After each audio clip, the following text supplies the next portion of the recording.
I'm with Tyne and Clemmy from Wyre Netball Club. You played in round 2 of the E&G Under-14s Youth Netball Premier League Northern Conference. It's a strange round because you played Grangetown first, a team you won last season against, and you run quite well against as well last season. So coming into that game, I generally thought it'd be a 50-50, kind of whoever focuses more wins type of game. But they were just relentless. They were brutal. They just, I don't know what you did to them. What did you say to them before the game? But they seemed to take no prisoners. Were you surprised at the level of competition Grangetown brought to the table? Yeah, I felt like they were just a lot more prepared than us, because I felt like we had in our head, right, we've played against these before, we know what we're going to do to try and win against them, and then they've just brought out all these new movements and skills that we weren't ready for. But we tried our hardest, and that's all we could do. Yeah. So yes, you mentioned the movement of Grangetown. What else? Because a bit like you, I'm sitting there like, I haven't seen this before. And if I was surprised, you must have been surprised on the court as well. What was it when you were playing the game did you find difficult against them? It was just the speed, how fast they got the ball down the court. There wasn't enough time for me to get in between them and the ball. Yeah. So it was just difficult to win the ball back when you lost it, and they just had majority of possession. And it just was difficult for you at any point to get back into the game. It just, because it was just relentless from them. It just didn't seem to stop, didn't it? It's a bit like when my wife spends my money. It's relentless. It just never stops. Moving in, so do you know what? I'm not going to lie to you. Second game, I'm thinking, oh no, it's just you've just played Grangetown, a very convincing defeat. You've got the champions from last season, and I was like, at one point, I thought I'd mixed my time between inside, outside, but then I looked at the score and I was thinking, what's going on here? Is it one of those ones where it's, I don't know if you know this saying, it's horses for courses. So some horses like running on soft ground, some like running on hard ground. When you play netball, is it similar to that where different styles make different games? Did you feel your style of play,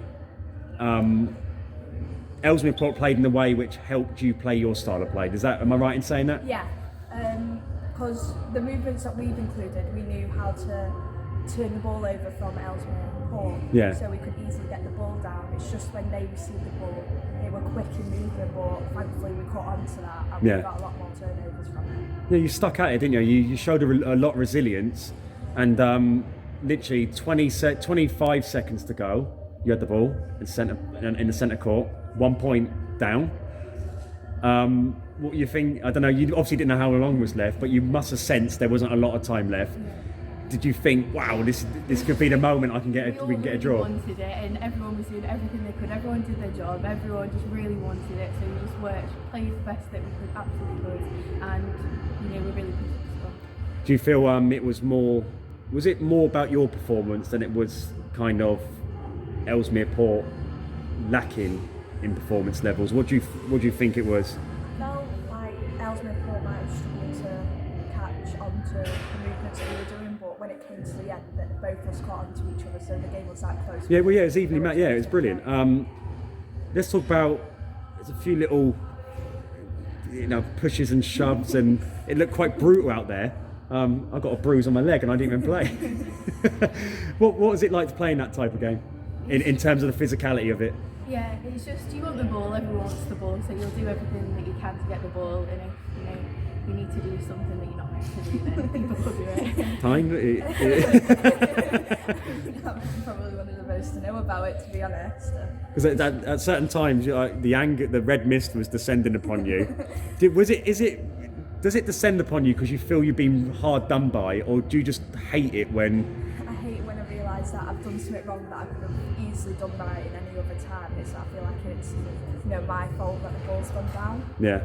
But it's just I need to keep my head on really. But when it's quite intense and you feel someone's arm on you, does that just... Yeah, it's just gone. Is that like a ball to a red flag type of thing? No, it was great to watch. Do you know what? It might have been 2 defeats, but I think in the second game you were victorious in showing how great you are as a team. You just need those performances more often.